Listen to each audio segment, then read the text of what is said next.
Hey everyone, welcome to the Musicians Creating Prosperity podcast. I'm your host, Dr. Fabiana. And in today's episode, we're going to dive into one of the most important strategies to create a business that can run without you, which is building a system, a unique proprietary framework that can get results for your clients without you having to be face-to-face with them all the time. With this strategy, you will be able to get people results and to build a system that is bulletproof and that you can rely on to create leverage in your business. Let's dive in.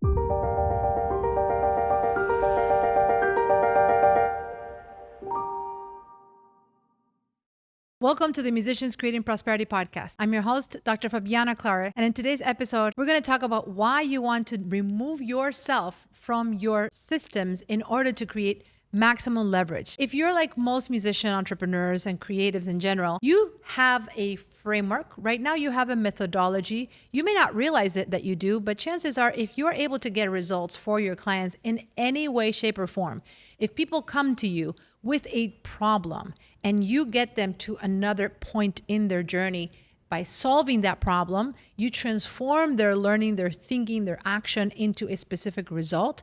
That means you have a system, a framework, a unique methodology that does it. You may not realize it though, and that's what this episode is going to be all about. I'm going to share with you how you can start thinking in much broader terms about what you do and realizing that if you can separate yourself from your system, you can actually build a business that relies on your knowledge and that allows your clients to access your system instead of needing to access you. One of the most important things that musicians struggle with when it comes to building businesses that don't require you to trade your time for money is that understanding that you have a framework to begin with seems sometimes an elusive idea. And I talk to a lot of musicians who say, I don't have a system, I don't have a framework. I just respond in real time to what my clients are asking me for. Or I work with my students and based on their unique struggles, then I just solve those in a given moment.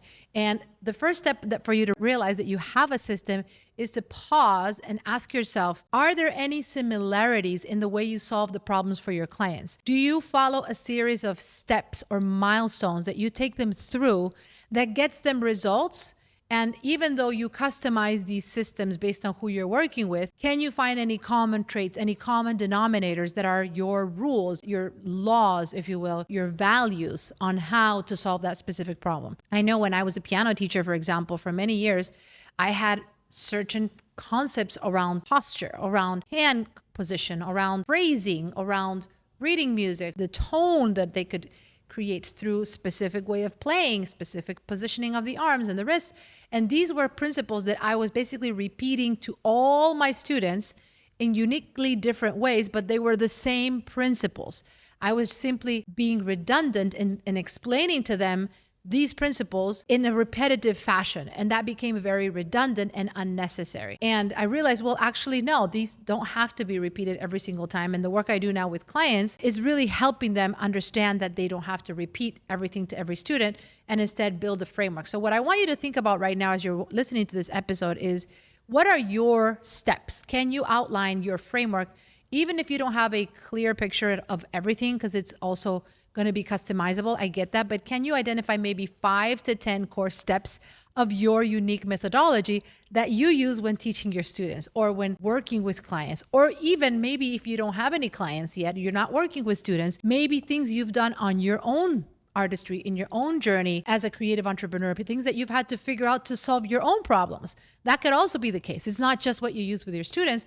It's also what do you use with yourself? What were the things you had to develop that got you to the next stage in your life? So however you want to look at it, the goal is, can you detach those steps from thinking they need to be a spur in the moment response, always in the moment, versus can you break down what these are and start creating a very, very overall description of these steps. They don't have to be fully fleshed out. You don't have to build all the content out, flesh it out, create videos. I'm not in favor at all when you're in this process of systematizing your intellectual property. I don't think it's productive to just start building like videos and documenting everything just on the fly in your own mind. I love encouraging musicians to create these in real time with your clients, meaning if you can describe your system but not build it out yet, just be able to describe the 10 steps or the 5 key milestones, whether these are progressive steps that you take one at a time in a sequential order, Or maybe these are a series of buckets and milestones that you take them through in interchangeable order. Either way, can you start thinking about what are these steps that you use with your clients to get them amazing results, or that you've used in your own experience to overcome the challenges you've had to face? That is the first step in recognizing that indeed you do have a system, and remembering again that ultimately you're not going to fully develop and build out the entire system until people start working with you and they pay you to deliver that system. I just want you to start envisioning what would your system be. Why?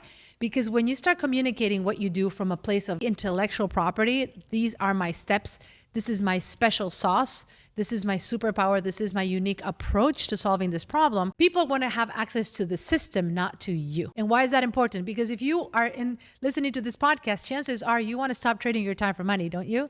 You want to find a way to monetize your knowledge instead. You want to find a way to leave your 9 to 5 and have an income stream that gives you more freedom, more flexibility. Or maybe you want to find a way to integrate your artistry into an online business that allows you to connect what you've done in music and maybe outside of music. Maybe you have been working in a different area, in a different industry altogether, but you have music in your soul and your passion. You've been a musician all your life. Even if you haven't gone to school for music, chances are you're interested in finding a way to connecting your musical side with your other skills. Well, the first step is going to be figuring out your unique system. That's the most important thing, and not thinking that the only way you produce results is when you're in real time responding directly to whoever's in front of you needs. Now, having said that, when I started my first online program, I was a university professor at the time, and many of my first clients were also university professors. And what do academics love? Planning, syllabus, rubrics, all the parameters laid out ahead of time and explaining and going over them and establishing these goals and tracking them. And I get that. I'm an academic too. However, I didn't have any syllabus for my first program. All I had was a vision. I had, of course, the knowledge in my mind. I had a lifetime of experience. But many of my first clients, fellow university professors themselves, asked me for a syllabus when they started. They said, what is the syllabus? What exactly are we going to be learning week by week in this new 6-month program you just enrolled us in? And I remember at first thinking, oh my goodness, I don't really have a fully fleshed out idea, but I'm going to build it in real time based on what my clients need. So on one hand, you want to have a framework, a system that you know gets your clients results, but you don't need to fixate it and make it permanent until you start working with your clients. Once you start working with the people who are investing in you building that out for them in real time, that's when you can start little by little recording those sessions, those interactions. And over time, yes, you are going to have a syllabus, you are going to have a library, you are going to be able to clearly articulate all the steps that you use in getting your clients results, but you don't need all of that to begin with. And if this has been perhaps a source of overwhelm for you, thinking, oh, I'm supposed to have all these things in place before I can portray myself as an authority in this or claim that I know how to help people, then hopefully this episode will take some of that pressure off and help you realize that as long as you know you can get someone who comes to you with a specific problem and take them to the other side, whether it's learning how to read music, how to play, how to win university auditions, competitions, overcoming stage fright, performance anxiety, or perhaps recovering from a performance-related injury, or learning how to combine tech with music, or learning how to become a better speaker, or learning how to connect their voice with their music. I mean, there's so many ways that our clients have built their offers by uniting their different type of skill sets. It's incredible. The sky's the limit. You can absolutely blend your different skill sets into a specific transformation for a specific client. But all of that is going to happen when you give yourself permission to not have everything laid out, but instead to just ask yourself, what is my system? What are the key things that I take people through? And how can I start building content and an awareness in my environment and in my audience around the system versus just me? And why is that important? Because especially if you are going to reinvent your brand and perhaps reposition who you are and what you've been doing up until this point and present a new way of serving, which hopefully if you're listening to this podcast, you're going to be open to that and considering that, asking yourself, maybe you don't have to keep working like you always have, and maybe you can reinvent yourself and position yourself in a more strategic way that wouldn't require you to trade your time as much. All of that will require a willingness to not feel that you have it all figured out and to be able to say, these are the things that I care about. This is the way that I believe you can succeed. If you've been trying to, let's say, learn how to play the piano and you've been stuck, you haven't been able to progress, chances are it's because you don't have a step-by-step process that would help you master the fundamentals of theory and ear training and harmony, be able to then develop the right technique, an understanding of scales and arpeggios, and then from there, be able to start developing a foundational understanding of reading, sight reading, and being able to start learning music, not just by ear, but through actual reading music, just to give you a random example, right? When you can kind of highlight, okay, these are the 3 things I believe need to happen in order for someone to go from zero to hero, if you will, in the process of learning to play an instrument, that's when people are going to start paying attention to you. If you're wondering how can I gather people's attention, is by talking about your system. And notice that you don't have to talk about yourself. You don't have to say, hey, everyone, look at me. I'm so great. I've got all these things. You need to talk about the solution that you believe in, the values of that solution, the reason why you believe in that solution. And that in and of itself will draw people to you. And most importantly, will garner attention, and by extension, will garner trust. If you can generate attention and from there build trust by adding value through your content and highlighting how your system can get people results, then you have a very, very powerful starting point for building a solid online business, a solid conversation, and starting to attract your dream clients into your business. So remember, you don't have to be the one getting results for your clients. You don't have to be always reacting and responding in real time in order to help them solve their problem. Instead, what you want is to start building your framework, your system, whether it's a 3-step process, a 5-step process, a 10-step process, whether it's sequential, linear, step-by-step, or a bucket, a series of buckets that happen interchangeably. Think about it as your secret sauce. Can you start talking about it, thinking about it, and little by little building it with your real clients? That's what's going to give you ultimately the power to create leverage, to have a way of building your business on autopilot, and to be able to grow without having to sacrifice what matters most to you, whether it's your quality of life, whether it's your family time, whether it's your creative projects. This is how you build true freedom in your business. It's by having a system. I hope this helps. Let me know what your system looks like. As always, thank you for listening. Until next time, let's prosper together.